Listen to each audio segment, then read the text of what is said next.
Hola, hola, ¿qué tal? Vamos a la tercera y última parte de cápsulas de esta semana, donde ya hablamos de la definición estricta del concepto de función, algunas propiedades elementales de las funciones, y ahora vamos a aprender a hacer operatoria con funciones, ¿ya?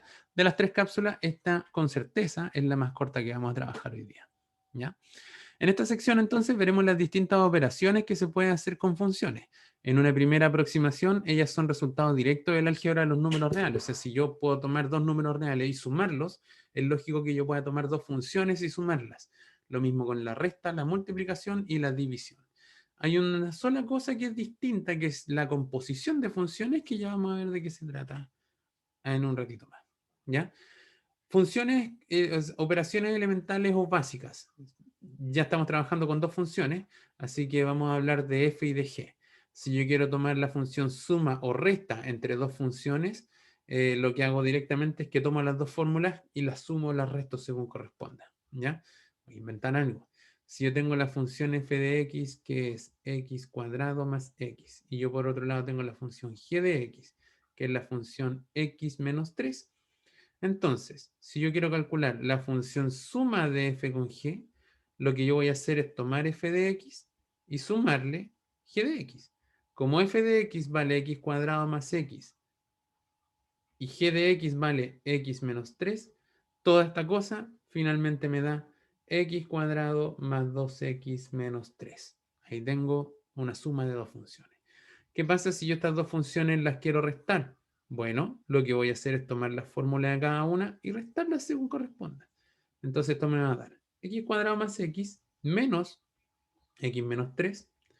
Con el cambio de signo esto me va a dar x cuadrado más x menos x y menos con menos más 3.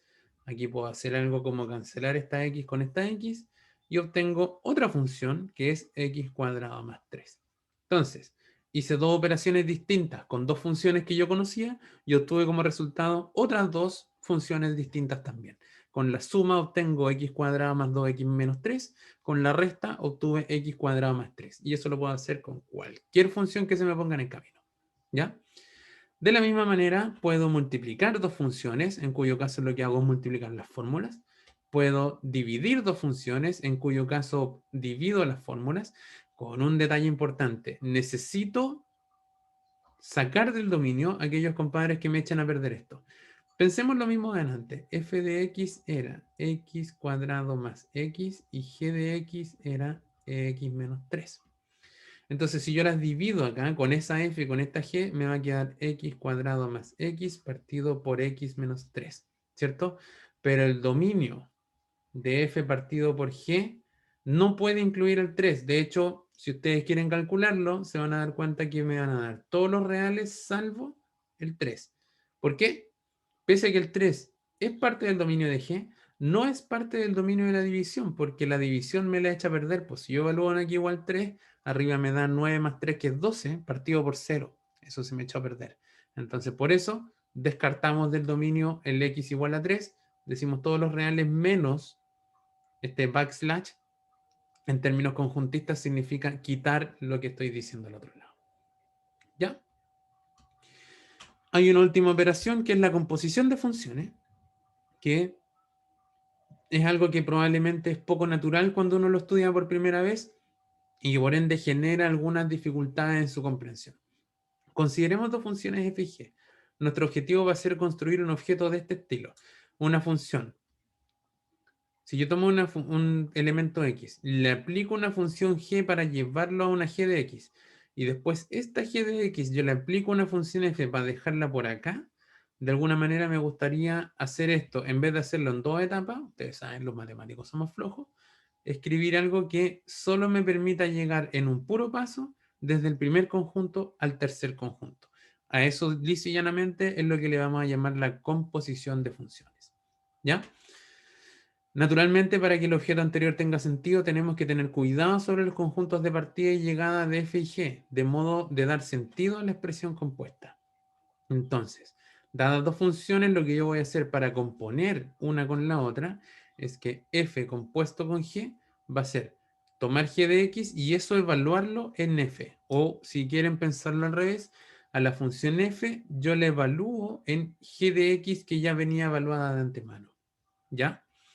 El dominio de la composición de funciones son todos aquellos x en el dominio de la primera, tales que la imagen quede en el dominio de la segunda. Miremos un par de ejemplos. Con un ejemplo de composición de funciones va a andar un poquito más clara la película. De hecho, voy a cambiar ligeramente el ejemplo que viene aquí. Voy a tomar, en vez de trabajar con x, a ver, puedo hacer una trampa aquí, voy a pintar con color blanco. En vez de tomar la raíz de x, voy a tomar la función x cuadrado. Y por otro lado, la función 2 menos x en raíz. Entonces voy a calcular f compuesto con g y g compuesto con f. Primero, nos vamos a dar cuenta que son cosas distintas. Y segundo, vamos a entender un poquito mejor cómo funcionan.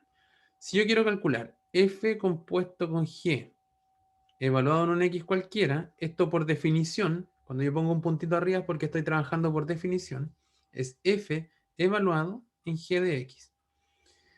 ¿Qué es g de x? Resulta que g de x es raíz de 2 menos x. No nos compliquemos la existencia. A este raíz de 2 menos x pongámosle nombre u. Entonces lo que yo estoy diciendo es que estoy tomando la función f y evaluándola en u. ¿Quién era f? F es x cuadrado, entonces f de u es u al cuadrado. Y ahora nos deshacemos de lo que nosotros inventamos, porque la u, ¿quién era? La u era raíz de 2 menos x.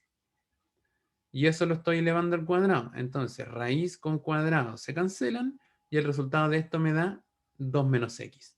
Entonces, la composición de f con g, natural, porque g de x era una raíz y después viene f y la eleva al cuadrado. Si yo una raíz la elevo al cuadrado, me quedo con lo que tenía adentro nomás. ¿Sí? Ahí tengo un primer cálculo. Otro cálculo por acá es qué pasa si yo calculo al revés. Y nos vamos a dar cuenta que de hecho la composición de funciones no es conmutativa, igual que el producto cartesiano. Esto sería g evaluado en f de x. ¿Quién era f de x? F de x era x cuadrado. Hacemos el mismo invento de delante. A esto pongámosle nombre por mientras, pongámosle u. Así que esto sería g de u. ¿Quién era g de u? Raíz de 2 menos u. Pero ahora yo me devuelvo a mi invento. ¿Cuál era mi invento? Raíz de 2 menos x cuadrado. Y cierro la raíz. Entonces fíjense que, por un lado, f compuesto con g me dio 2 menos x y g compuesto con f me dio raíz de 2 menos x cuadrado. Dos funciones súper distintas, pero que las armé componiendo otras dos funciones en distintos órdenes. ¿Ya? Con eso cerramos la pega por ahora. Si alguno de ustedes quiere desafiarse un poquito más, yo les sugiero que calculen el dominio de estas dos funciones y veamos cómo anda la cosa. Podemos conversarlo en la sesión sincrónica. ¿Ya? Que estén muy bien. Nos vemos en una próxima ocasión.